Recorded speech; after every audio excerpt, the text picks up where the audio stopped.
Hello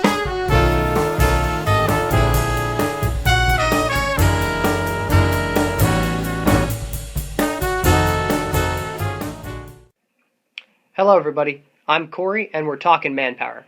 Today, I'm with Mr. Kirby Lampersberger. He's the director of the Manpower and Force Management course, which is offered by the Army Logistics University, and he's based out of Fort Lee.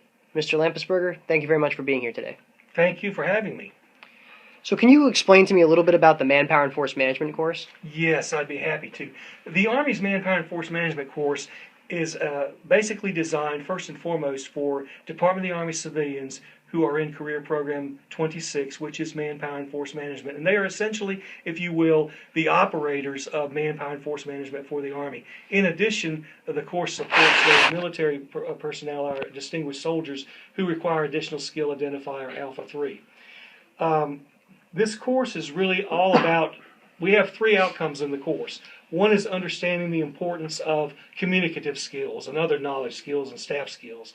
Then the second part is understanding how the Army gets its resourcing ultimately from the Congress through the Department of Defense and down to the local level. And then another important aspect of the course is how we go about the business of determining requirements for what we call the generating force as well as the operating force. And let me take a moment to explain what those terms mean. When we use the term generating force, we're really talking about that side of the Army that is made up of organizations that have a manpower document we call a table of distribution and allowances. And that document routinely reflects the majority of personnel positions as civilian, followed by some military positions. The other side of the Army, the operating force, is basically made up of organizations that have a requirements document we call a table of organization and equipment, and those organizations contain only military personnel. And those personnel and their organization deploy to conduct Army operations. So this third aspect of what the course entails is all about requirements, determination for both primarily the generating force and then also for the operating force. And to facilitate that, we have a number of exercises that support our delivery of the course. So as the director of the course, what are your responsibilities? First and foremost, I'm the primary instructor for the course. And when I say instructor, it's almost in a sense I should probably use the word facilitator, because it's not so much me instructing as it is me facilitating the learning of our distinguished manpower community, whether they be civilian or whether they be military.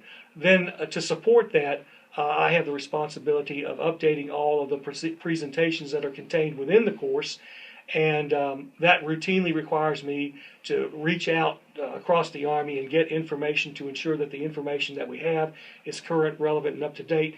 And interestingly enough, I get quite a lot of contemporary information from those that attend the course as well, and I welcome that.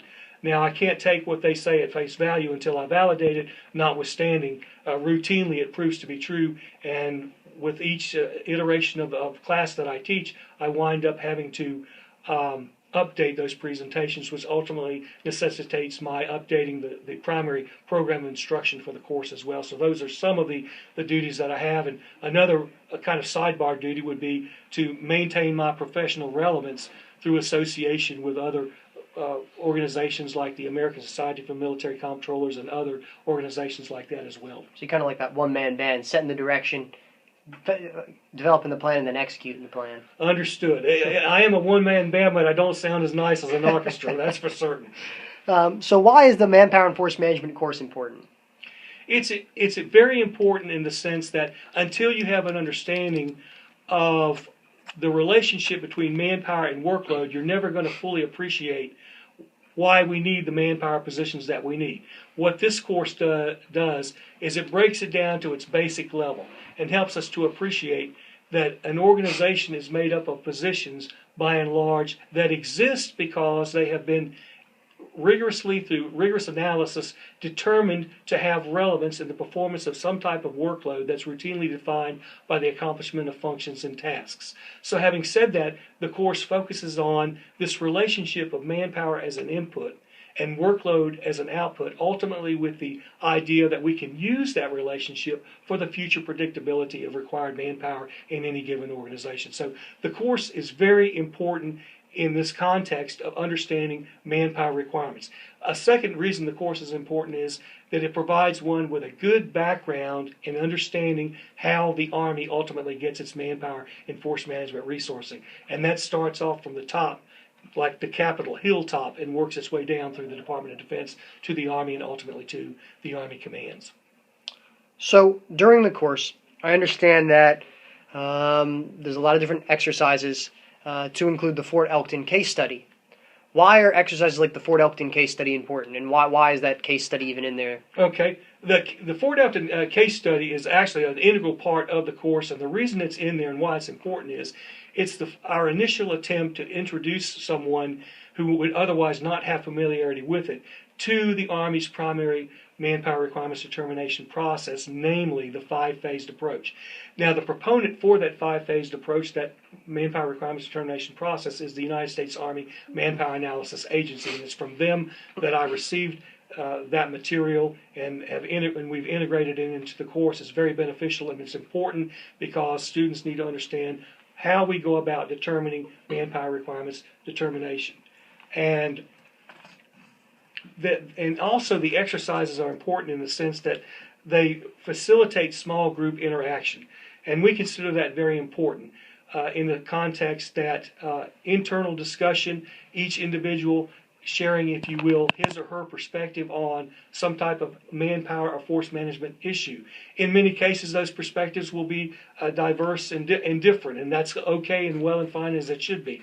But the idea being that through this exposure and engagement, one looks at his or her own perspective on a manpower force management issue and then asks the deep question, am I really right in my perspective? Or is what other people saying have relevance as well? So that these small group exercises, these discussions in a sense, promote what we call critical thinking. And we really want to promote that in this course. The idea of challenging conventional wisdom and letting facts, figures, and data do more of the talking for us rather than just personal emotion. So it's all this interaction that makes the course so meaningful and vibrant and important in forming one's own perspective.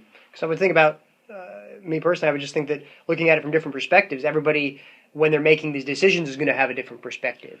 And by understanding where other people can come from, they can open their frame of reference up to Exactly. and make a better informed decision. Exactly. Along those lines, if I may elaborate on that too, is it's a little bit, I don't want to say it's difficult, but there is a bit of a challenge in the role that I facilitate, and that is that technically I'm supposed to represent, if you will, the Department of the Army perspective, the G357, the G8, and the G1 perspective on Army manpower. And I do that. But on the other hand, I don't want to be too insensitive and just push aside what's happening at the Army command level and at the local level as well. So I have to kind of balance that and be sensitive all the way around the board, so to speak. But ultimately, what we attempt to do is bring it all together in a meaningful way so that everyone can have an appreciation for manpower regardless of what level you're at. Well, everybody, that's all we have time for today. Please join us next week as we continue our conversation with Mr. Kirby Lampersberger. And until then, have a great Army Day.